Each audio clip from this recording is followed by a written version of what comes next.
the worst intelligence breaches in decades. Chun Shing Lee was arrested after landing at JFK Airport in New York. He knew better than anyone else the damage that his acts would cause. In 2019, a former CIA employee was sentenced to 19 years for sending top-secret information to Chinese intelligence officials.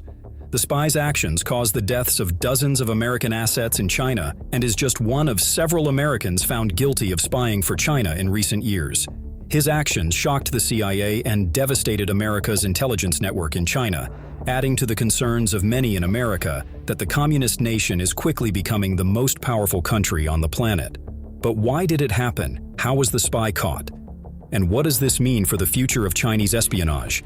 This is the story of Jerry Lee. Suspect may be the key to solving a mystery that has troubled the agency for years. Born in Hong Kong, Chun Shing Lee grew up in Hawaii and became a naturalized U.S. citizen.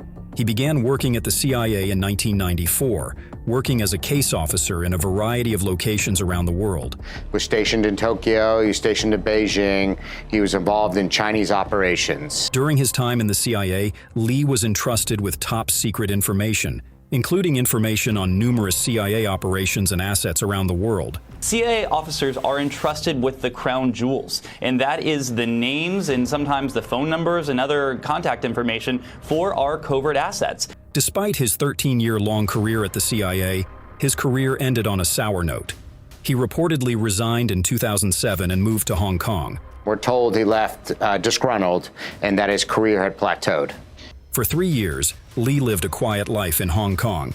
He had seemingly abandoned his former career and life in America, but this all changed in 2010. He was contacted by 2 Chinese intelligence officers who offered to pay him to disclose U.S. national defense information.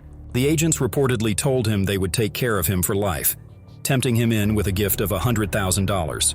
The CIA had no idea that Lee had been contacted, but soon realized that they had a major issue on their hands. Well, the CIA began to notice that many of its human assets, as you mentioned, human beings with families and friends and networks, started to disappear. Beginning in 2010, the CIA began to notice that many of its assets in China were disappearing. Spies that had been feeding information to America were suddenly being imprisoned or executed by the Chinese government. The CIA began to think that they had a mole working within the organization. The realization came as no surprise to some. China is not only a key competitor of the United States, but possesses one of the largest and most secretive intelligence organizations in the world. The Chinese are one of the most aggressive services out there when it comes to its attempts to penetrate not only the CIA, but also the FBI and other organs of our national security. America's spies in China were risking everything to help the CIA, only to be betrayed by a former officer from the organization. We have an obligation to protect these people who volunteered to commit treason against their country, against their group, to further the national security interests of America. After failing to discover a mole within their ranks, the CIA began to suspect that a former employee may be the one feeding China information about American spies. Over the past decade, numerous former CIA employees have been found guilty of spying for China. Ron Hansen and Kevin Mallory were arrested in 2017 and 2018. Other former CIA employees and brothers Alexander and David Ma were also arrested in 2020, charged with selling state secrets to the Chinese government. Ron Hansen is a former Defense Intelligence Agency officer who pleaded guilty in March to attempting to deliver information regarding America's national defense to China. The 60-year-old was arrested in 2018 while preparing to board a flight to China. He was in possession of classified military information at the time. In his plea agreement, Hansen admitted that he was contacted by Chinese agents in 2014. He began meeting with them regularly to provide information that he sold between 2016 and 2018.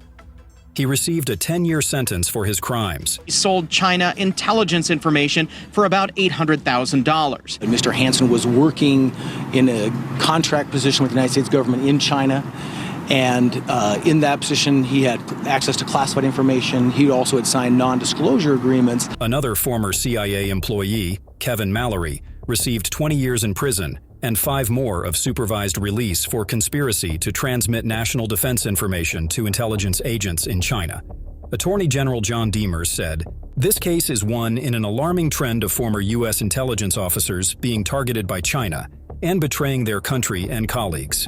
Mallory had received a top-secret security clearance during his employment on various assignments throughout his career at both the CIA and DIA. According to court documents, Mallory traveled to Shanghai in 2017 to meet with Michael Yang, who advertised himself as a Chinese think tank employee, but who Mallory believed was a Chinese intelligence officer. Mallory, a fluent Chinese speaker, was given a device by Yang to facilitate future covert communications.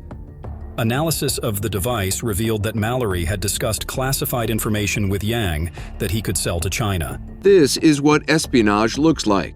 The man standing on the right in the yellow shirt is Kevin Mallory, who once held a top-secret security clearance while working for the CIA and the Defense Intelligence Agency. Footage from a surveillance camera at a Virginia FedEx store in April last year caught him as he prepared to hand a clerk stacks of classified documents to be scanned onto an SD card.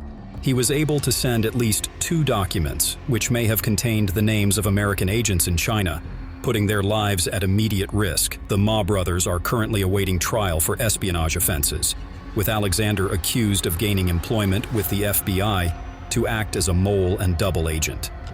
He claimed to be suffering with memory problems after his arrest, but was deemed to be competent in a medical assessment. He will go to trial in 2024.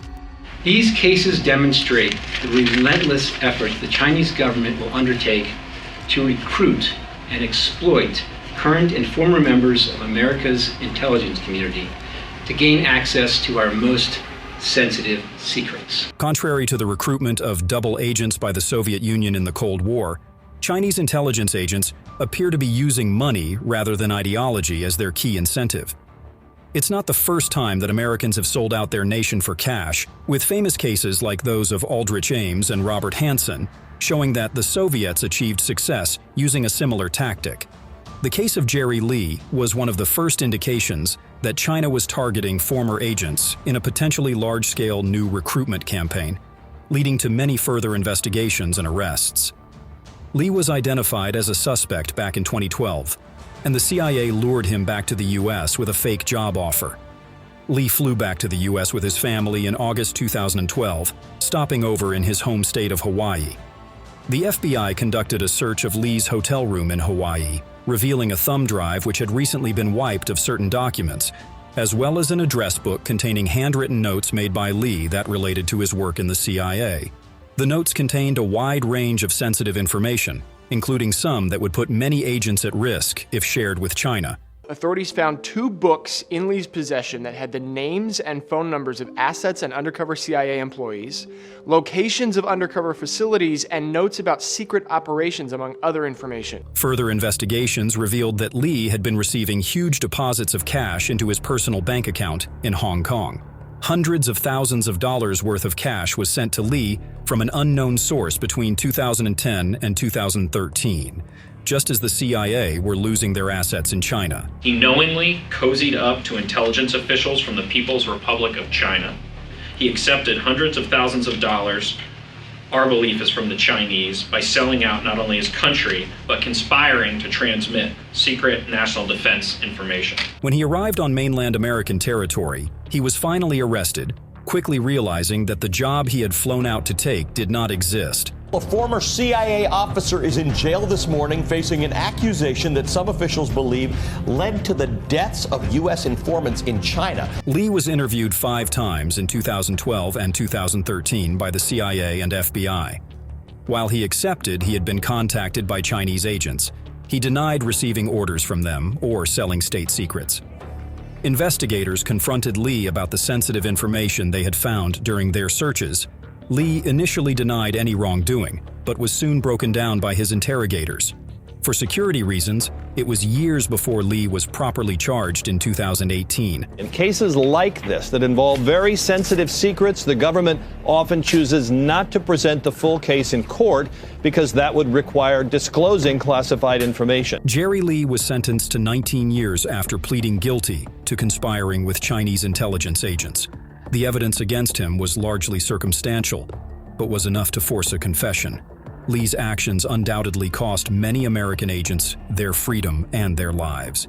He stands as an example of the new era of espionage in the constantly changing international intelligence war, You may have thought that the age of international espionage was over, that the capitalists and the communists weren't spying on each other in the 21st century, but you'd be very wrong. Intelligence is just as important today as it was 50 years ago in the never-ending struggle for global dominance. Despite the Cold War ending over 30 years ago, it seems as though the age of espionage is alive and well. Thanks for watching History 101. Be sure to subscribe for more.